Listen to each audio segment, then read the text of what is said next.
I'm Charlie Munder. I'm 99 years old and I'm about to die. Not today, maybe not tomorrow, but soon. That's just mathematics. And before I go, there are things you need to hear. Things I wish someone had told me when I was sitting where you are right now. Young, ambitious, and making mistakes I didn't even know were mistakes yet. I've made billions of dollars. I've lived through 18 recessions, 4 major wars, and more market crashes than I can count. I've watched fortunes made and lost.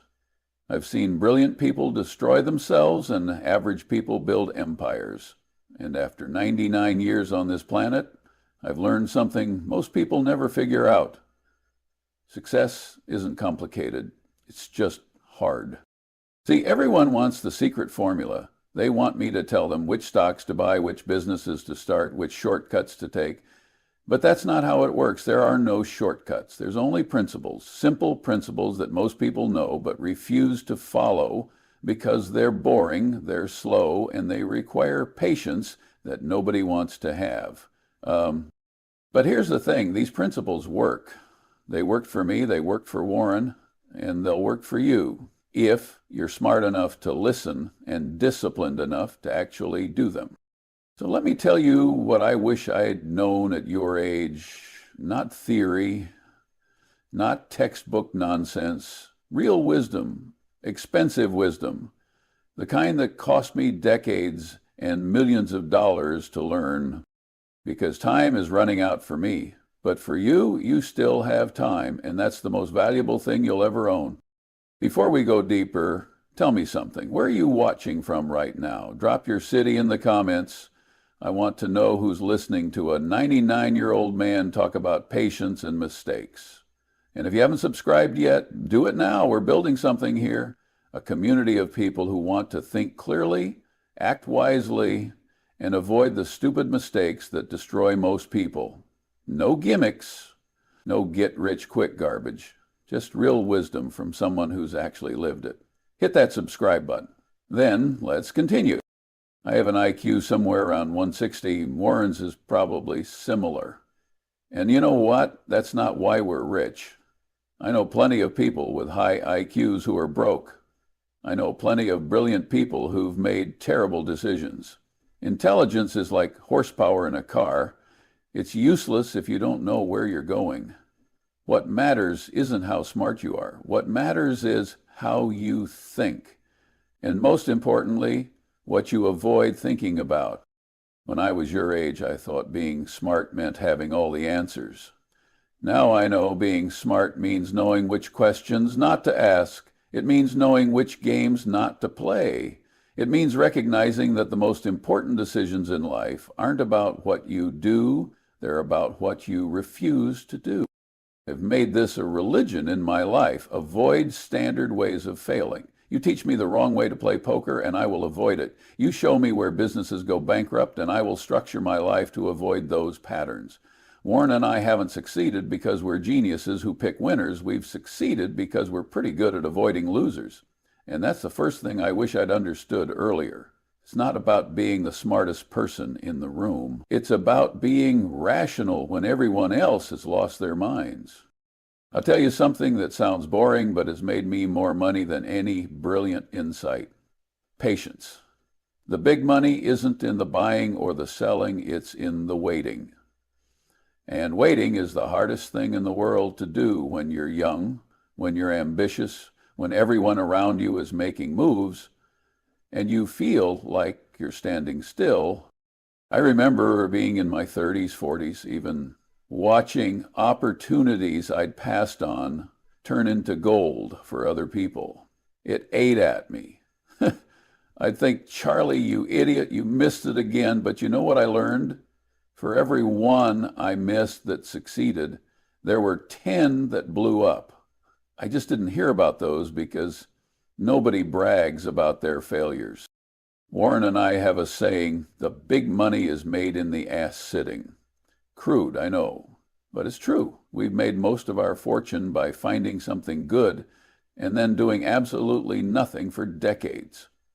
Berkshire Hathaway, we've owned some of those stocks for 50 years. not because we're loyal or sentimental, but because we found businesses so good that selling them would be stupid. But here's what nobody tells you about patience. It compounds, just like interest, just like knowledge. The longer you practice patience, the easier it gets, and the more it pays off. It's like a muscle. At first, waiting feels like torture. But after a few decades of watching impatient people blow themselves up, patience becomes second nature. If I could go back and tell my 25-year-old self one thing, it would be this. Whatever you think your timeline is, triple it. Want to be rich by 30? Plan for 45. Want to master your craft in 5 years? Give yourself 15. Because compounding takes time.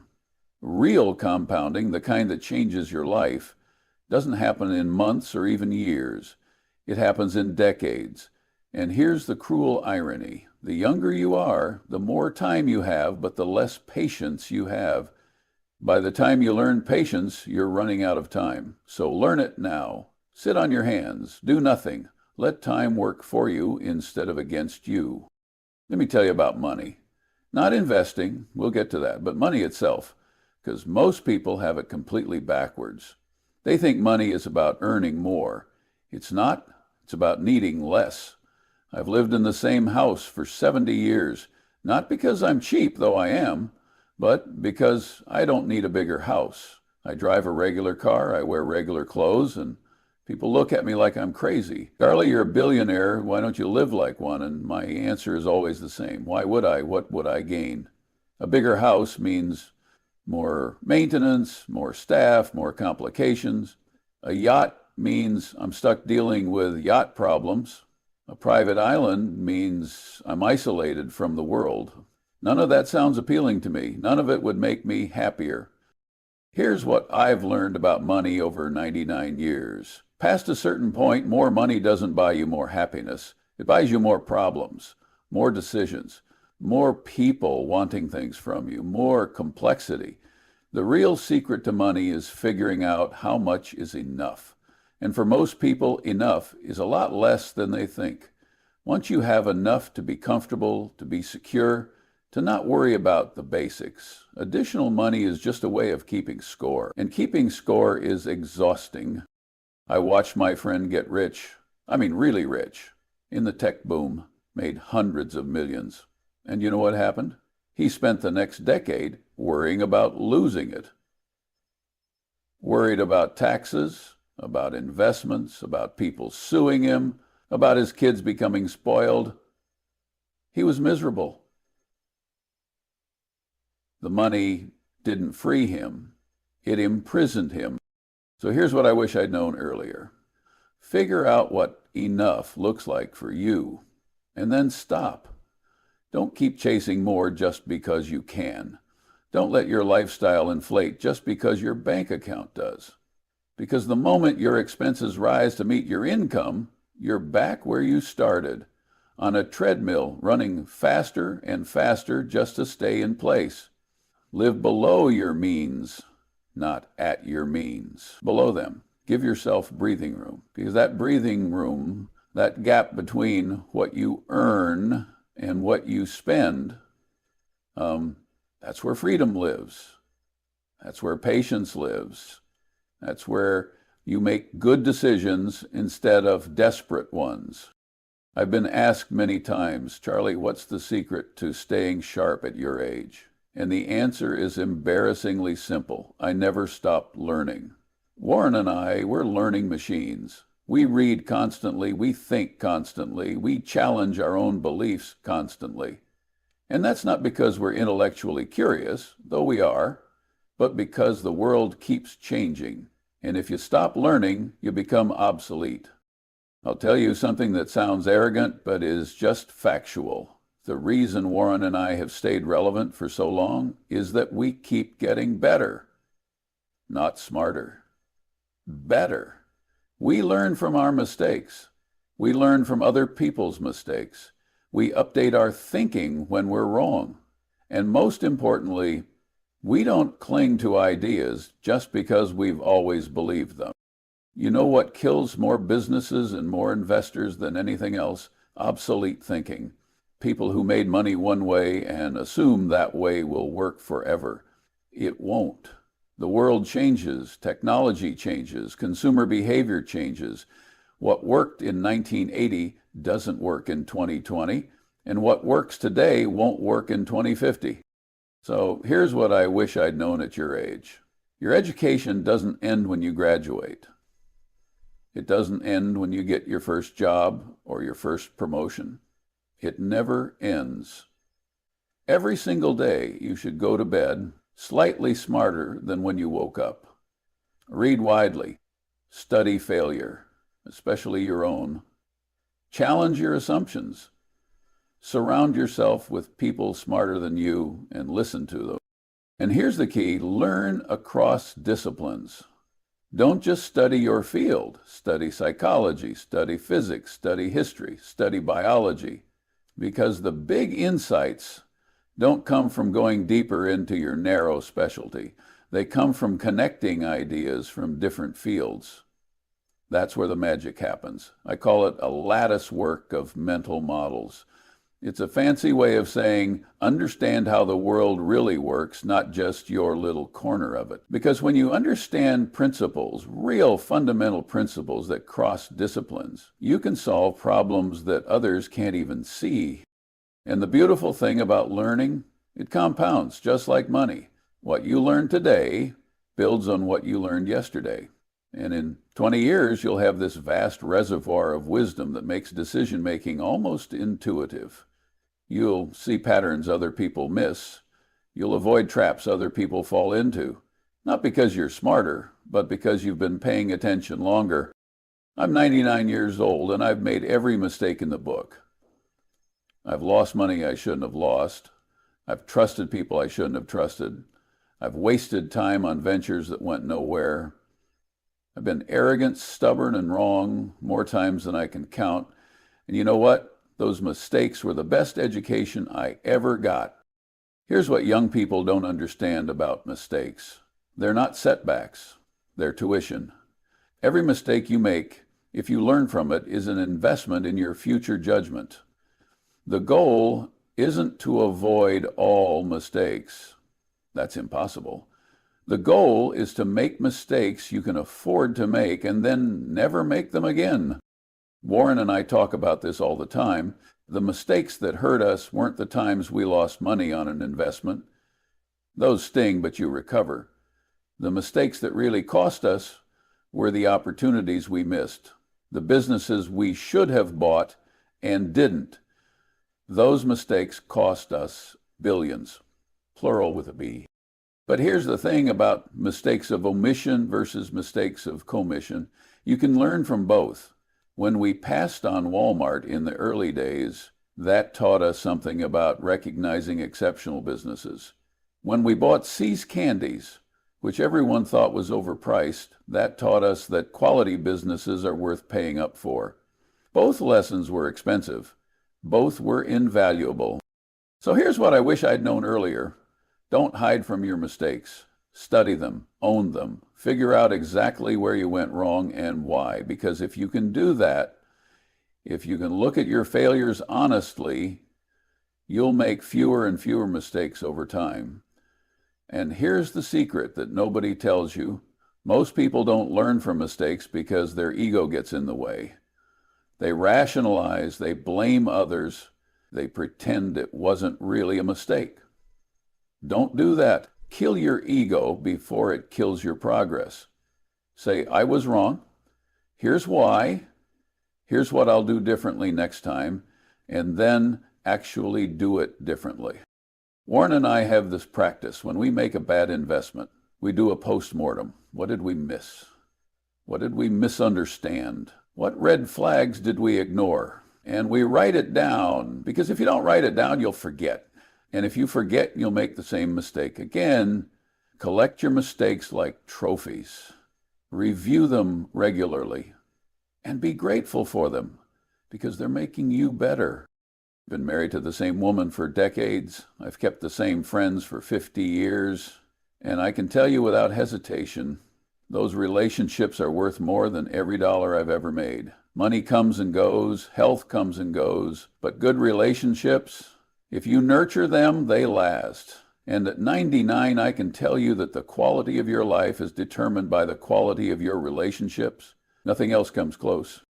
Here's what I wish I'd known at your age. The people you choose to spend your time with are the most important decisions you'll ever make. More important than your career, more important than where you live or what you buy, because you become like the people you surround yourself with. It's not a metaphor, it's a fact. If you surround yourself with cynical people, you'll become cynical.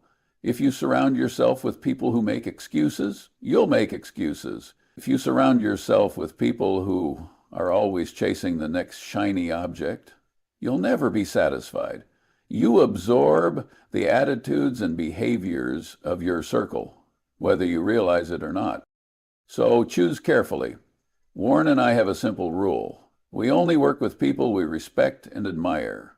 If we wouldn't want to have dinner with someone, we won't do business with them, no matter how good the deal looks. Because life's too short to spend time with people you don't enjoy.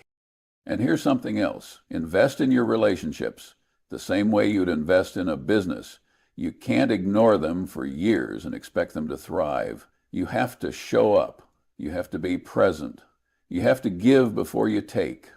I see young people today who are so focused on their careers that they let friendships wither. They skip the birthday parties. They don't return calls. They're always too busy. And then 20 years later, they look up and realize they're lonely. They're successful, sure, but they're lonely. And let me tell you, success without people to share it with is hollow. Here's my advice. Treat your relationships like your most important investment, because they are. Be loyal. Be generous with your time. Show up for people when they need you, and don't keep score. The moment you start keeping score in a relationship, I did this for them, what have they done for me? It's already over. At 99, I can't remember most of my investment returns, but I remember every dinner with friends, every conversation with Warren, every moment with my family. That's what lasts. That's what matters. I've worked my entire adult life. I'm 99 years old, and I still go to the office. Not because I need the money, I don't know, but because I genuinely enjoy what I do. And that's the secret that nobody tells young people about work. If you pick the right work, it doesn't feel like work. But here's the problem. Most people pick their career based on the wrong criteria. They chase prestige or money or what their parents want, and then they spend 40 years doing something they tolerate at best and hate at worst. What a waste. I have 3 rules for choosing work, and I wish someone had told me these when I was 25. First, don't sell anything you wouldn't buy yourself. I've never sold a product I didn't believe in, never recommended an investment I wouldn't make myself, never advocated for something I thought was wrong.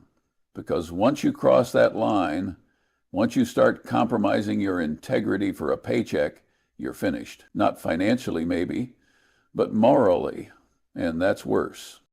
Second, don't work for anyone you don't respect and admire. Life's too short to spend it with people who don't share your values. I've turned down lucrative opportunities because I didn't like the people involved, and every single time I was glad I did. Because working with people you don't respect is soul-crushing. It doesn't matter how good the opportunity looks on paper. Third, work only with people you enjoy. Warren and I have been partners for decades because we genuinely like each other. We think the same way, we laugh at the same things, we respect each other's judgment, and that makes hard decisions easier, tough times bearable, and success more enjoyable. If you can check all 3 of those boxes, integrity, respect, enjoyment, you'll never dread Monday morning. You'll have found work that feels like play. And that's when you do your best work, when you're not grinding through it, but genuinely engaged. Here's what I also learned. Your reputation is built slowly and destroyed quickly. It takes decades to build trust and one bad decision to lose it. So guard your reputation like it's the most valuable asset you have, because it is. In the long run, your reputation determines who wants to work with you, who trusts you, who gives you opportunities. Money can rebuild. Reputation, much harder. And one more thing, don't chase titles or promotions for their own sake. Chase competence. Get so good at what you do that opportunities chase you. Because competence is rare, and the world pays a premium for people who are truly excellent at something useful. Here's a dirty little secret about investing, about business, about life. The simple approach usually works better than the complicated one. But smart people hate simple. They think simple means simplistic. So they add complexity to feel clever. And complexity is where things break. I've watched this play out thousands of times. Someone has a straightforward business model that works. Then they get ambitious. They add products, they enter new markets, they leverage up. They hire consultants who convince them they need sophisticated strategies. And before you know it, the whole thing collapses under its own weight.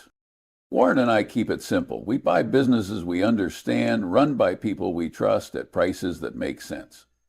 That's it. No complex derivatives, no leverage, no financial engineering, just simple, boring businesses that make money year after year. And people look at us like we're dinosaurs. Charlie, don't you know about modern portfolio theory? Don't you know about hedging strategies? Sure, I know about them. I also know they don't work for us because complexity introduces more points of failure, more things that can go wrong, more opportunities for small mistakes to compound into big disasters. Here's what I wish I'd known earlier. There's no prize for difficulty. You don't get extra points for making things complicated. In fact, you get penalized.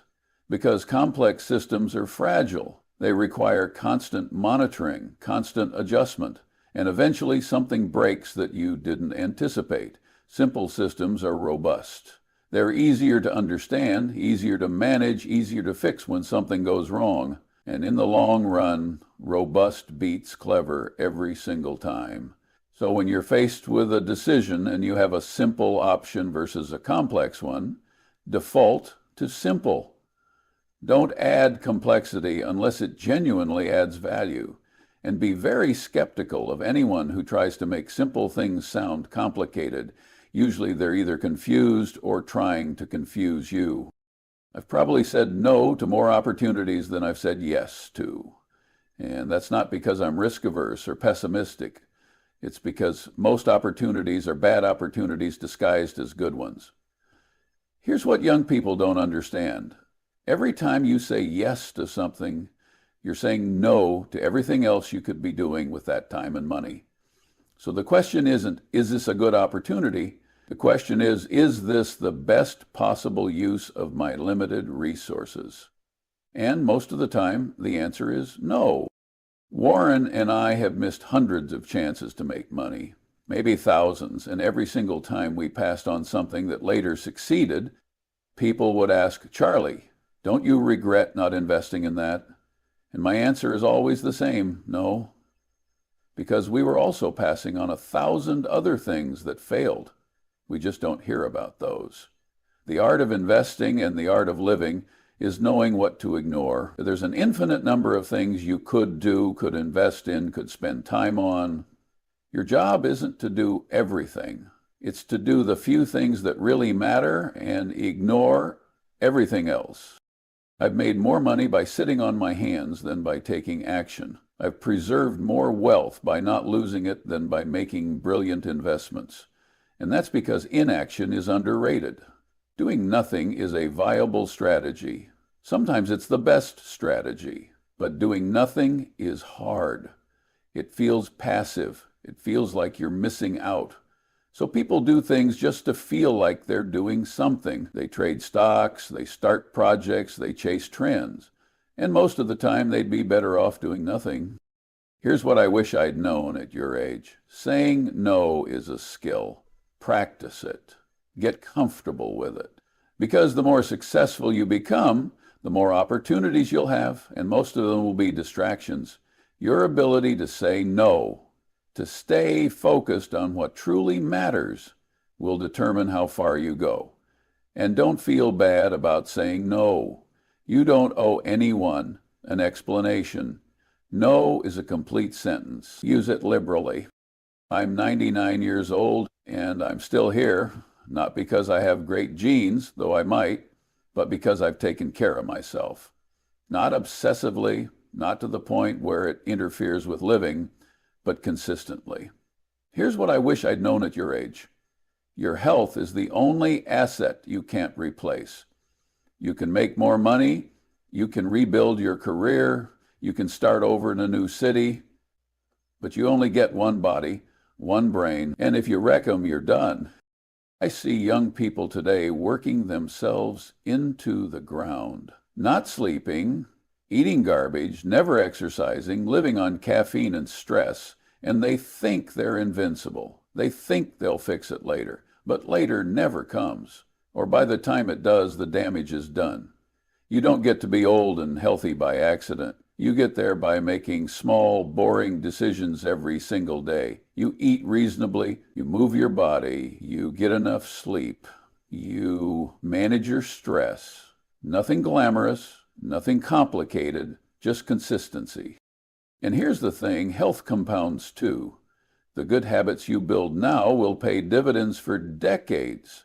And the bad habits, they'll cost you in ways you can't imagine yet. I'm not saying you need to be a monk.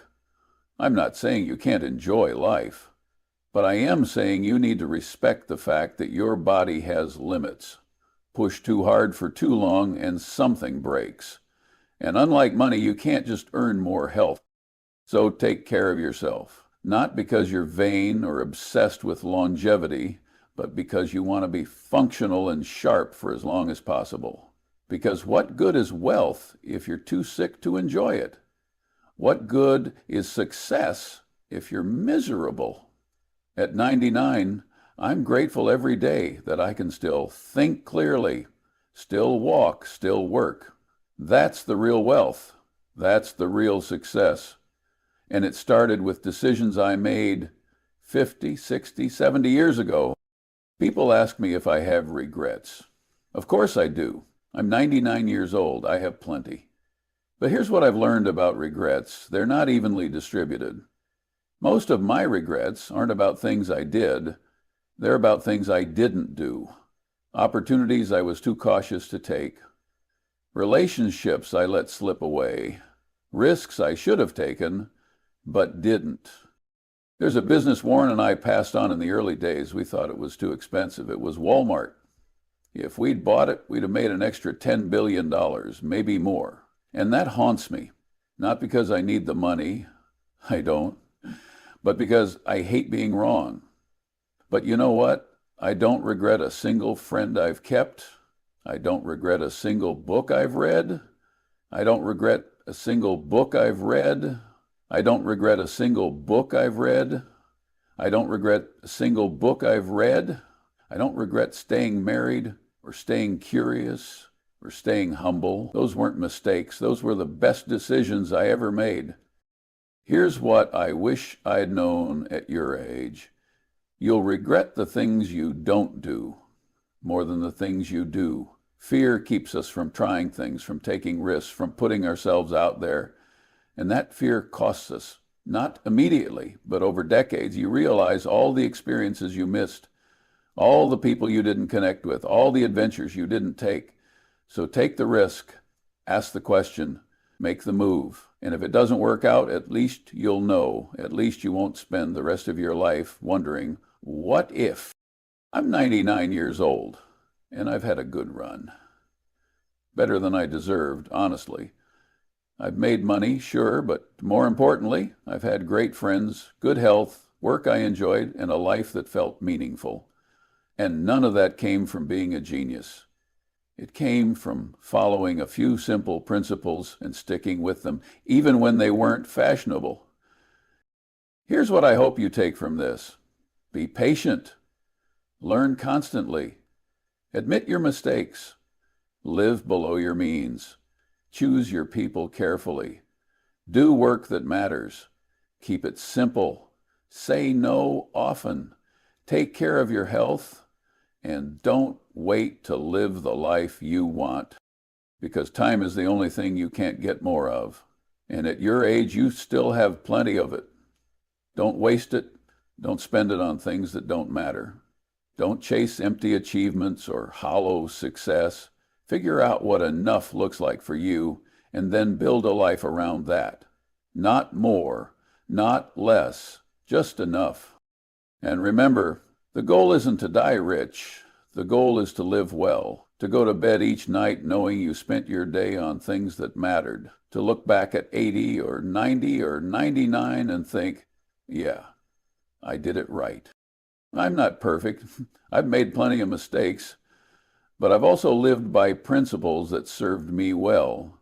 And if sharing them saves even one person from making the same mistakes I made, then this was worth it.